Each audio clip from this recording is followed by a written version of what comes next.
Welcome to Double Overtime, presented by VC Ultimate. That's right, folks. We have a title sponsor for Double Overtime. Very excited to have VC on board as our podcast sponsor. I'm Jenna Weiner. He's Sascha Vogel. Sascha, exciting news. I'm very excited. We both have great relationships with Adriana and the whole VC team. And I, for one, am stoked that they are sponsoring our show.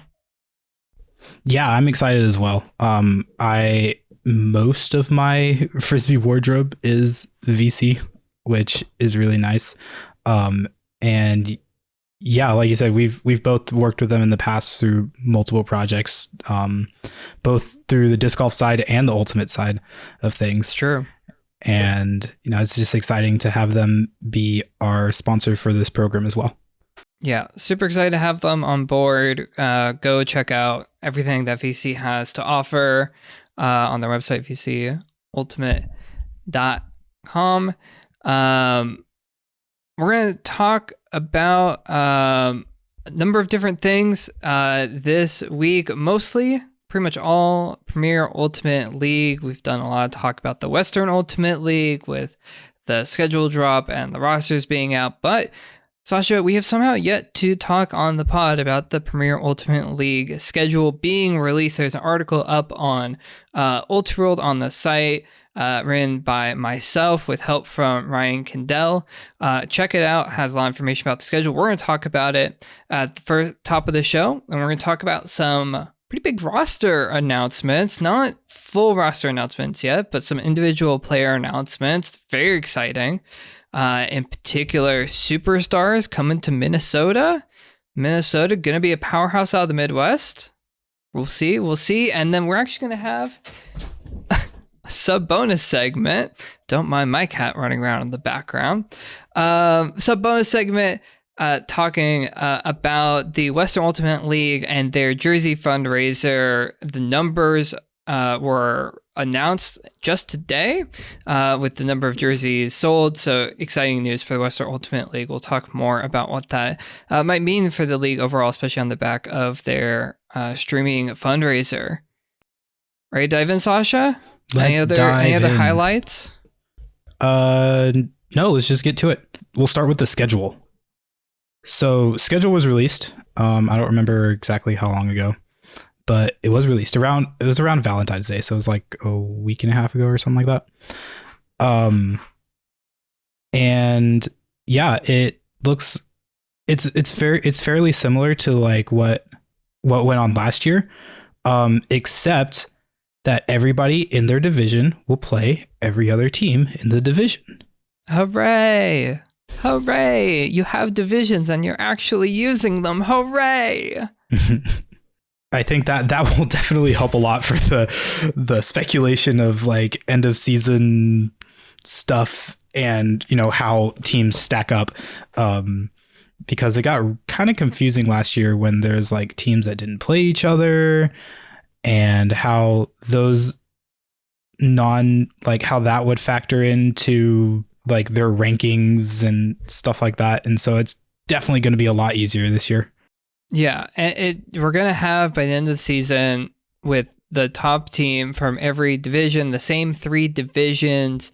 We have the East, the Midwest, and the South divisions.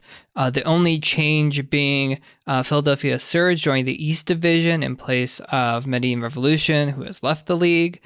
Still a 12-team league, 6-game schedule, and the top team from each division will make championship weekend, along with the best second-place team, as determined by the algorithm. As far as we know, that's still going to be the case as it was last season. But we're not going to have any awkward situations where like Portland Rising doesn't actually play DC Shadow. And so then they're like even record, but algorithmically one is better and there's a whole mess. Not anymore. Although there is an interesting thing where there is a home and home fixture between Philadelphia Surge and Portland Rising. So do we have one case where teams actually do play each other twice? which is interesting. Might present some interesting things once again in the East Division. But at least it'll be a little bit more clear when it comes to figuring out who won their division when everyone actually plays each other in their own divisions. Yep. And all the teams have 6 games this season. And yeah, it's interesting that there is a double, I don't know if you could call it a double header, but like a double, I guess the home and home with Rising and Surge. Because they're the only teams that are doing that out of the entire league. Whereas, if we're comparing to the Western Ultimate League, like everybody plays everybody in their division twice, plus a few outside of their division. So yeah, it is kind of interesting. I'm kind of curious on like how that would go. Like, let's say that Surge and Rising have the same record for the season. Like, would it be determined, and like they both like beat each other? Like Surge beats Rising one time, Rising beats Surge the other time, and I guess would it be point differential? And then possibly from there, if the point differential somehow is the exact same, then it would go to like, I guess, algorithm for the rest of the games that they played. Yeah, it's going to be something along the lines. It, as you said, it does get complicated, potentially at least, if the teams go 1-1 against each other. I like you, assume that it would be point differential. That would be the tiebreaker. Maybe then you have like divisional records. So, right, like Philly and Portland's records against New York and DC, if the overall records are tied. I don't know. We haven't... Further information has not been shared about the schedule as of this point. So we don't have the tiebreaker information as of yet. No more schedule information at this point that we know of, except for the not announced, but like announced publicly site of Championship Weekend. DC Shadow posted earlier this week, as we're recording Wednesday, February 22nd, that they're hosting home games, and it apparently includes Championship Weekend for the Premier Ultimate League. So there's our answer. Wasn't sent out by the league, but presumably that's the official thing. So the top seed from last year's Championship Weekend will get to host this year's Championship Weekend. I think it's a good option versus, Columbus was good and all. And I feel like DC, larger metropolitan area, larger network within that mid-Atlantic Eastern Seaboard. So maybe get some more folks out to spectate and be able to watch the PUL Championship Weekend when we get around to it in June. Yeah, for sure. And yeah, like I said, it's in June 17th and 18th in Washington, D.C. And I think, like you said, Washington, D.C. is a great area. I've played a showcase game in Washington, D.C., and I like it. I like spending a weekend in Washington, D.C. There's a lot of things to do, a lot of great food as well. Like, it's very, very diverse, and so there's so much good food there. And fun Frisbee. Yeah, and it should be a good cap to what looks to be an entertaining season overall. The back half of the schedule is particularly packed with games for the PUL. Week 10 having the most number of games of the season with 6. Including the final intra-divisional games within division games in the Midwest and South divisions, after the East Division actually finishes up their intra-division play in Week 8. There are technically 11 weeks on the schedule, although Week 11 is Atlanta at Columbus, from what we've heard, Showcase at Poultry Days. So basically a 10-week schedule with the addition of the Poultry Days Showcase. So yeah, it should be a good time overall. One thing to note, last season, Ryan Kendall was did a great job of keeping the standings updated and the algorithm updated. And he came on board to help with the schedule preview article with Old Two World that we co-wrote together.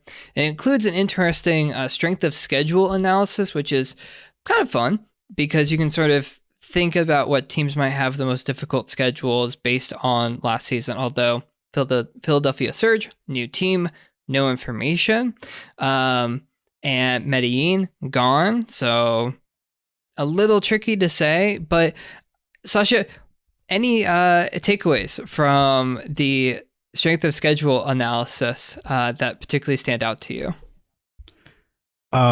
First off, I love strength of schedules. Like if you know me, I love college football, and I love looking at like, wow, this team is very good, but like, let's look at their strength of schedule. Who are the teams that they're beating, and like by how much are they beating, this sort of thing.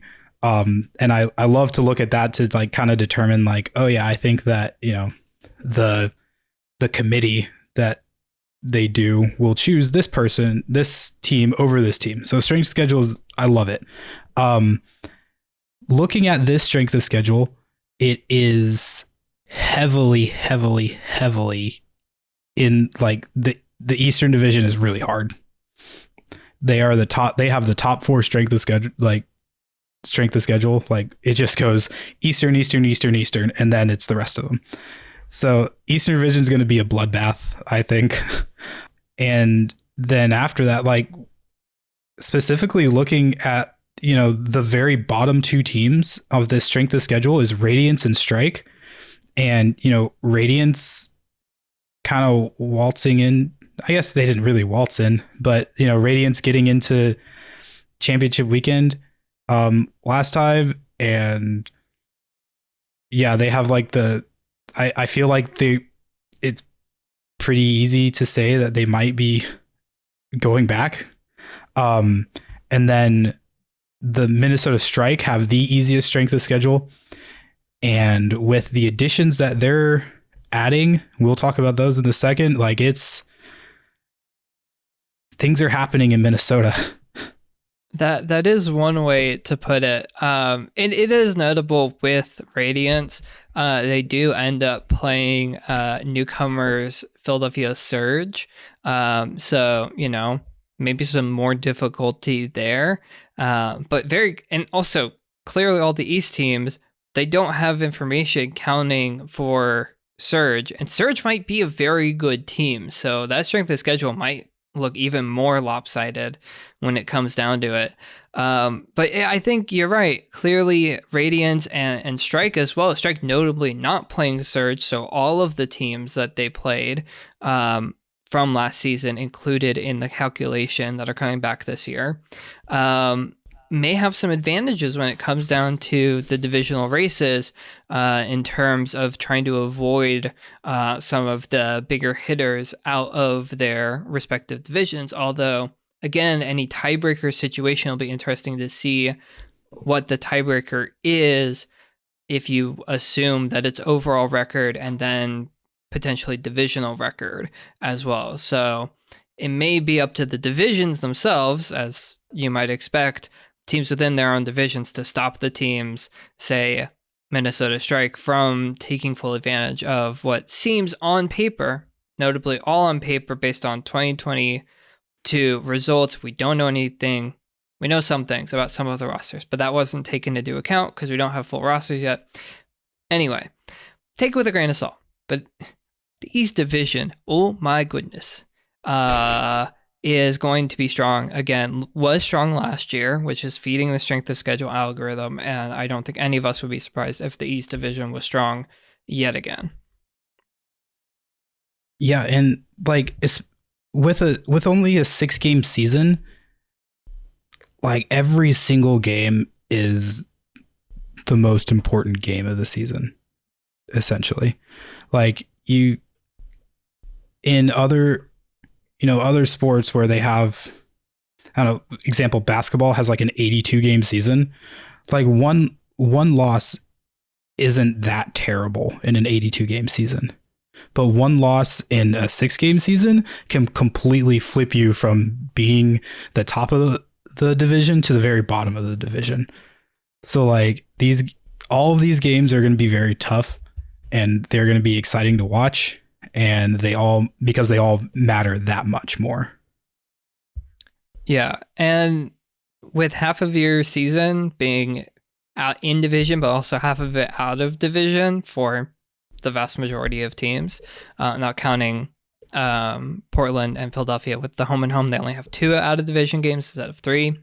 I think it is going to be very important for teams to really step it up in those divisional matchups, which is not to say that those out of division matchups don't matter. Obviously they will. That's part of what this whole strength of schedule thing helps us understand. When you have an unbalanced schedule, unbalanced being that not every team plays every other team, it'll be interesting to see how teams are able to prioritize or not prioritize, or say looking at week 4, where we have the first real road trip of the season, Minnesota Strike going and playing both Atlanta and Nashville out of the South Division. Important games for Minnesota. Unlikely that those will define their season, given that they are out of division games and that Minnesota is going to have to contend with a presumably returning strong teams in Pride, Red, and the Monarchs to take down their divisional crown regardless of what they end up doing, and say that week 4 road trip. Any other schedule notes, Sascha, before we talk a little bit more PUL overall news before taking a quick break? I don't think so. I think pretty much covered it all. Week 10, June 3rd and 4th is going to be a jam-packed weekend. That 12 games, or sorry, not 12 games, 6 games. Yeah. 6 games. It's going to presumably decide both the Midwest and the South divisions. Although, we'll see. Radiance might have the South division mostly wrapped up by that point. But again, any one divisional game, with the home and home exception, is a third of your divisional record. That is. But, okay. Yes. Here's the thing about Radiance, though, in week 10. They're playing a top team in DC.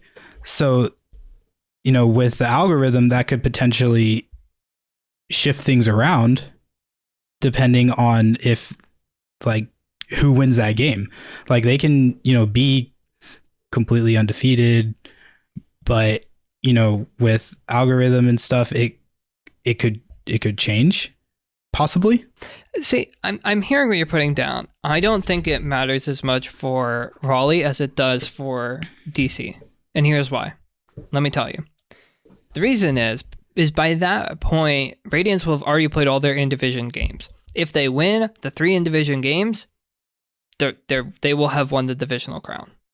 Like, I don't really see a way, unless Raleigh goes ahead and loses all the rest of their games, but then, like, I would love clarification. PUL, let us know.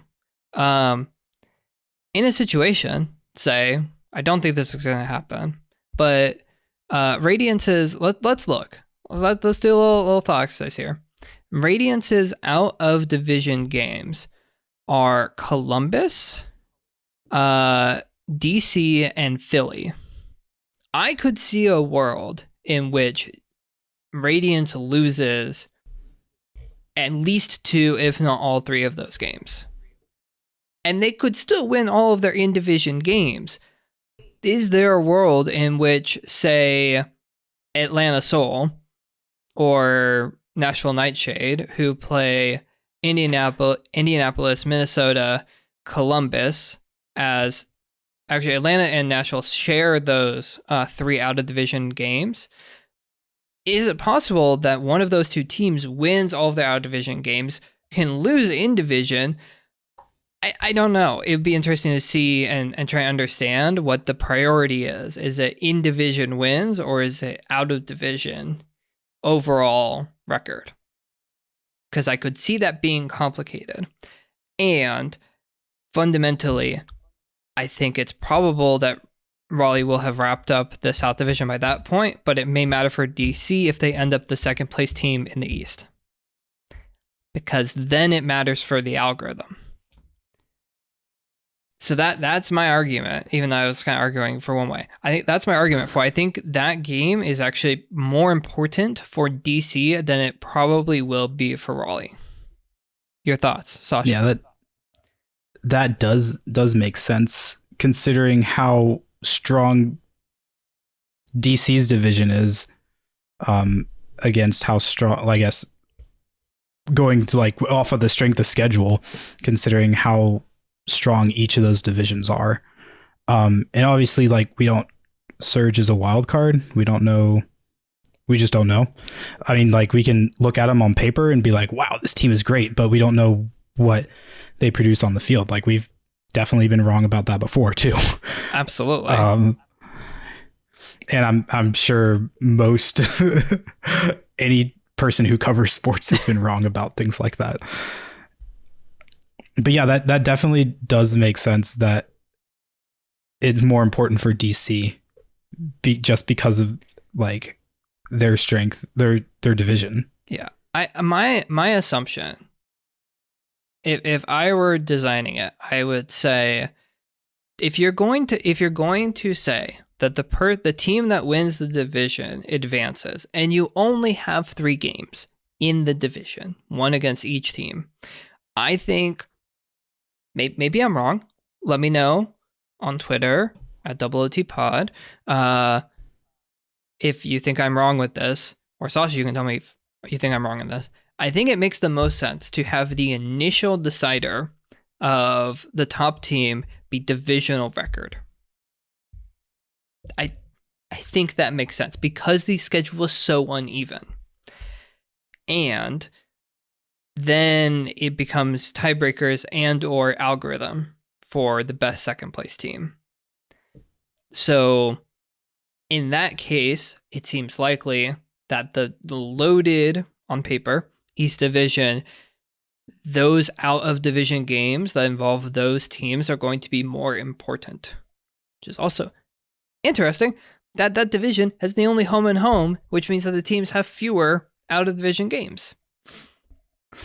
Okay, so hey PUL, what we are saying in this segment, we would love more of a breakdown of how this is all going to work down the line, which I know season hasn't started yet. We got another month to the season, and we got like 2-3 months to championship weekend, but like, information, please, thank you, would be appreciated.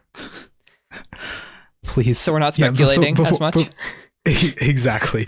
Before we move on to our break, this is the last speculation. Great. Let's think.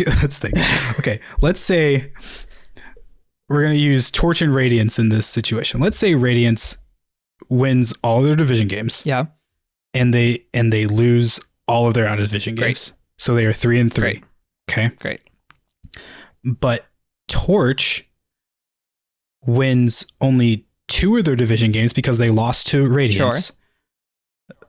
But they win their 3 out of division games. Great. And so they would be 5-1. Correct. So in that case, Raleigh would be the top of the division, and then Torch, and then it just kind of like the algorithm, like we just have to go off of the algorithm to decide if Torch is gonna be going to championship weekend over some other other team. When you put it that way, it doesn't make a lot of sense, or doesn't sound like it makes a lot of sense. And again, you use Torch as the example. I will use the example of Solar Nightshade, since they have identical out of division games. Indy, Minnesota, and Columbus. No shade to those teams, but they are on paper not as strong as DC and Philly, and there's an overlap, right? So Radiance also plays Columbus. So let's take Columbus out of the picture. if we're comparing head-to-head on paper strength of the teams, I don't think it's that much of a question. Maybe I'm wrong. I don't think it's that much of a question that DC and Philly on paper are significantly stronger teams than Indy and Minnesota. So in that case, like, what do? You run the same situation. What happens? And let's say, right, it doesn't matter if like Atlanta and Raleigh both beat Columbus or both lose to Columbus, so that gets thrown out. That's a wash. Then you're comparing 2 games against Philly and DC versus 2 games against Indy and Minnesota. What do, Sascha? So essentially what's happening here is we're going back to college football because this It's true. College football. Essentially the algorithm is the committee. Let's compare the East Division to the SEC. Sure. And conveniently we can compare let's call the Midwest the Pac-12 for the sake of our respective locations at the moment. All right. And then we can call the South Division, we'll just call them like, I don't know, some group of 5 conference. Great.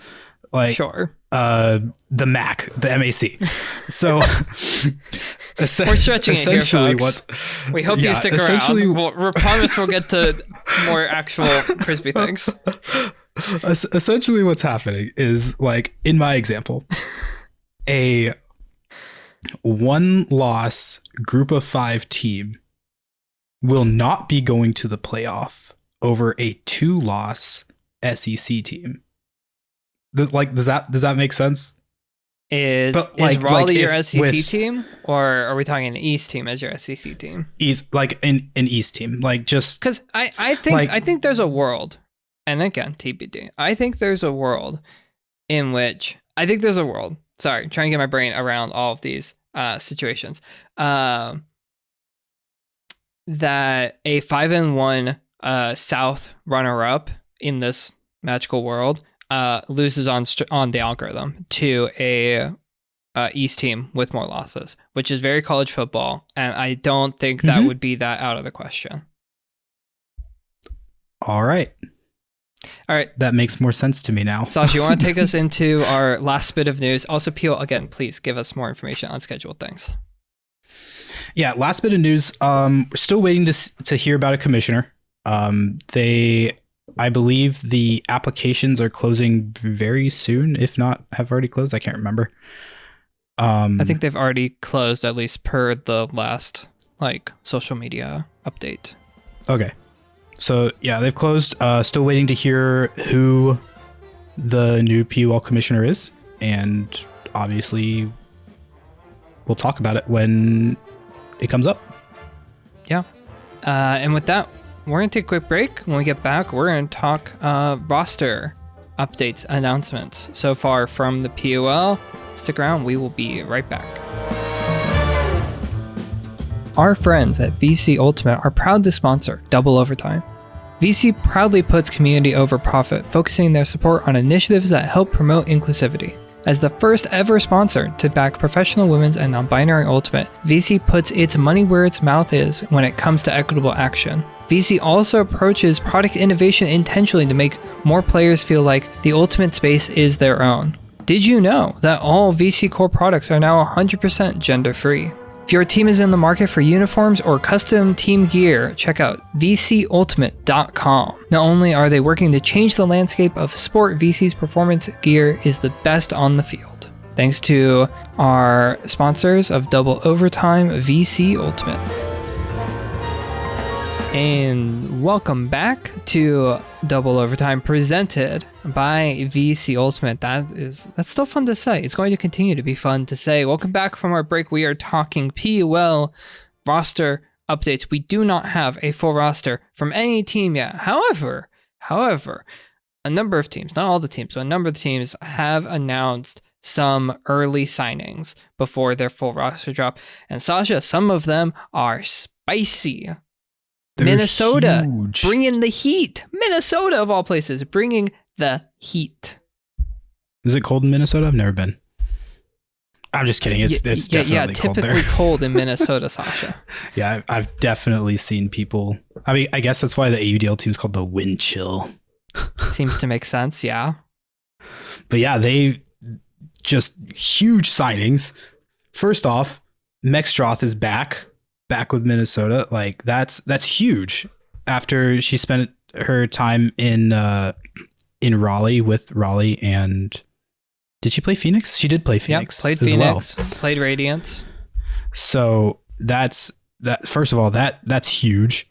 And then another huge signing, Robin Fenig, who just completely out of the blue, that just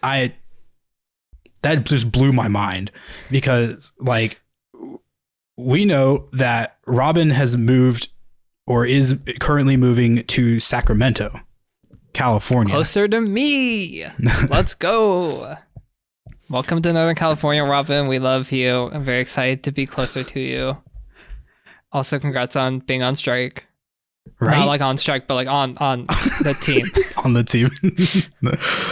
But yeah, that's huge. Like having, Robin, go cross country to play for this team, like that. Robin will make any team better, obviously. And so that gives Strike like a huge upgrade having those two back on the team. And it's interesting because like we have, Robin, who's living in California, going to Minnesota to play. And then we also have Penny Wu, who lives in Chicago, going to California to play. Yeah. Players willing to still travel to play with the teams that they want to play with, which makes sense. And notable too that Robin previously played last season with the Milwaukee Monarchs. So Strike not only weaken one of the better teams in the league in Raleigh in picking up Sarah Mexstroth, but also weaken one of their divisional rivals, the Monarchs, by picking up Robin Fenig. Like, incredible. And I'm excited, for one, to see the rest of this Minnesota Strike roster, because we've seen what both Mexstroth and Fenig can do on their own to carry teams. Look at the club division, for example. For years, Sarah Mexstroth leading the line for Minneapolis Dragon Throws. Also curious to see if Mex ends up returning to play with Dragon or not, now that she's returning to play for Strike. And Robin, like, carrying Noise, at least largely, on her back to the mixed final this past club season. Huge pickups for Minnesota, and in a Midwest division that last year sent Indianapolis to the PUL Championship weekend. There were things around the Monarchs, maybe, but then not, because of an unplayed game between Indianapolis and Milwaukee, if you remember. I think Minnesota just like strides into that front runner position in the Midwest division. I don't think there's much of a question, and we've only seen a few of their players be announced, but they're incredible players, at least at the top line so far. Yeah, I'm very excited to see what the rest of this roster looks like. Moving on down, coming down south, we're going to talk about Atlanta for a second. Now, Atlanta didn't do super great last year. It kind of seems like they're in like a rebuild type era, and honestly, like, just overall, the Atlanta women's scene is kind of in a rebuild era right now. Ozone's still pretty good, but they're not like, the top, like one of the top teams in the country like they have been in the past. But Seoul was able to sign a few players from Mexico from Maria Vargas and Danny Ortiz they're both from Mexico City and coming up to the States to play with Atlanta Soul this year. Yeah, you love to see the international contingent still around to a different extent now with Revolution leaving the league. And yeah, it'll be interesting to see what sort of roster Soul's able to put together. You'd hope they are able to make some improvements. You always want to root for a bounce back season, so hopefully they'll be able to do that. So Soul not only bringing in the international talent, but some highlight players as well, right, Sascha? Right. They got Aaron Schrader, who also is leaving Milwaukee. So Milwaukee is getting even weaker as well through that. As we know of right now, like, but if you don't know who Aaron Schrader is, need I remind you of a Sports Center top 10 play that she had while playing in, where was it, at TEP? Yeah, in the TEP showcase last season. She got number 5 on Sports Center, and it's incredible play. 72. Ultimate Frisbee Premier League, Monarchs and Revolution, and Aaron Schroeder flying through the air. Woo! Yeah, great pass and an even better catch here. Look at that. That takes practice. Yeah, so we'll see what Seoul continues to have on offer. And staying in the South Division, Austin Torch have announced a few players as of last week out of the Texas Melee program on the women's college side. Those 3 players being Julia Schmaltz, Emma Berrigan, and Sonia Stojcic. 3 fantastic signings who have each taken turns leading Melee over the years to much success in the college division. So for Torch, a good base that you'd honestly expect them to build around those 3 players from the Melee program. Moving up to the east, up to New York. In New York, they're bringing back a bunch of their stars. They're bringing back Jenny De Jesus, Abby Chang, Tulsa Douglas, a multitude of other people that like. I think this New York team is going to be as good, if not better, than the team they had last year. Yeah, strong all around, and rumors that Ina Cartagena was seen at Gridlock tryouts, one of the best players, period, on the planet in recent years, has played for New York Bent as well in the club division when she's been able to. She plays for Gridlock this year. That's a big pickup for them, and what, as we have mentioned with the schedule stuff, going to be a very formidable East Division. And New York's East Division rivals, DC, have only 1 player announced so far. Ashley Book, number 1 on the team, jersey number 1, is the first signing for DC. It'll be interesting to see what shape this shadow roster starts to take when we see more of their signings, when we assume that they're going to lose a chunk of talent to Philadelphia Surge, who have already announced some of their main players but haven't announced their full roster yet. Right. And also with Shadow, if I remember correctly, I believe Lane was saying that Claire Trope was at tryouts, so that's definitely a big name for DC to get back for that team. Yeah. So we'll wait to see more from these PUL rosters over the coming weeks. Season doesn't start until April, so there's still time, and teams have mostly wrapped up their tryouts. So we will hopefully, fingers crossed, be getting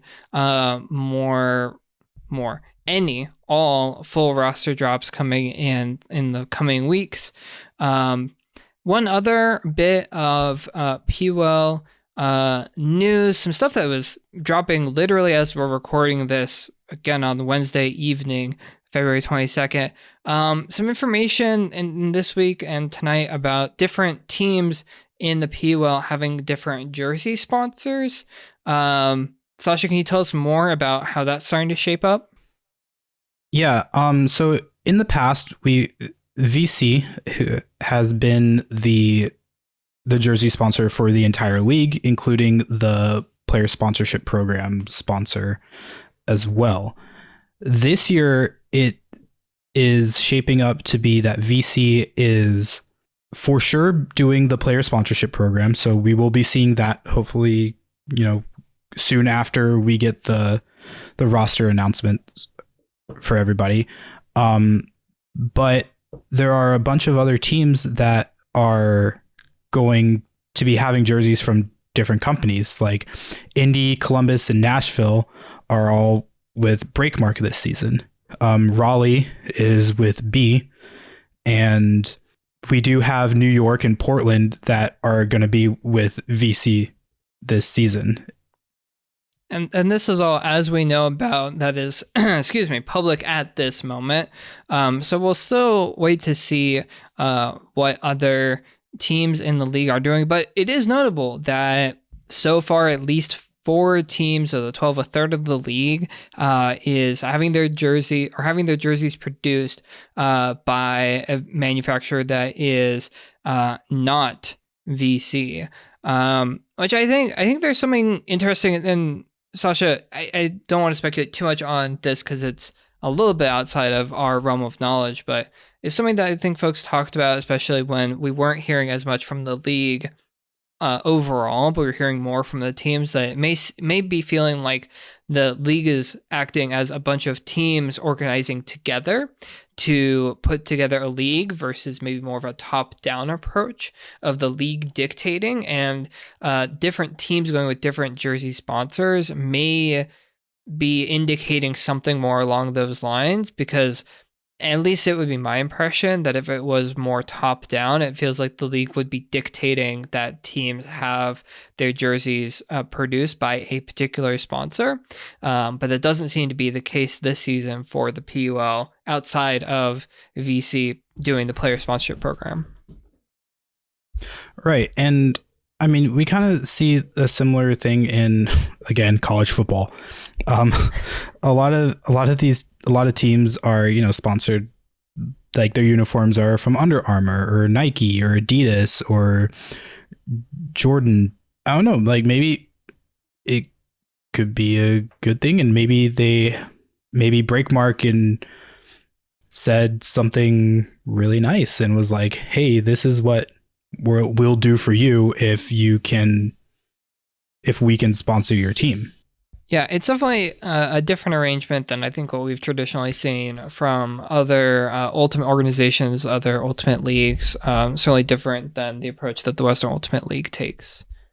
I mean, I think that all of these companies make great jerseys, and I think they're all going to look really, really cool. And yeah, I'm excited to see what everybody is going to, I guess, bring to the table in terms of jersey design, because I mean, when you do it with one company, it usually is kind of like, if everybody in the league is one company, it's usually kind of almost similar styles, I guess. But with, 3 different companies so far that we know of, they're going to be, different styles of jerseys, and I think that's going to be a lot of fun to see. Yeah, it should be good. And Sascha, we did it last season. We'll presumably have to do it this season. Go through, give our thoughts on the jerseys, maybe give them ranks for a sub bonus segment. Which, speaking of which, we will be doing our first sub bonus segment of the season. If you are a subscriber, thank you for subscribing. We're gonna be talking Western Ultimate League. Speaking of jerseys and such, Western Ultimate League sponsorship program, and how that has shaken out for the league, and sort of what we think the finances, not that we have any real insider information outside of what's public, but it's very exciting when, as announced, over 1,000 jerseys as part of the Western Ultimate League fundraiser. More on that for subscribers. To the rest of you, Thank you for listening again to Double Overtime presented by VC Ultimate. We will be back soon with another episode looking ahead to the Western Ultimate League season starting in just a few weeks. Sascha, we are almost there. We're so close, and I'm very excited. I can't wait to watch these games. It's going to be great. Thank you for joining us again. Skyers will talk to you in the sub bonus segment. To the rest of you, talk to you next time. Bye. Bye.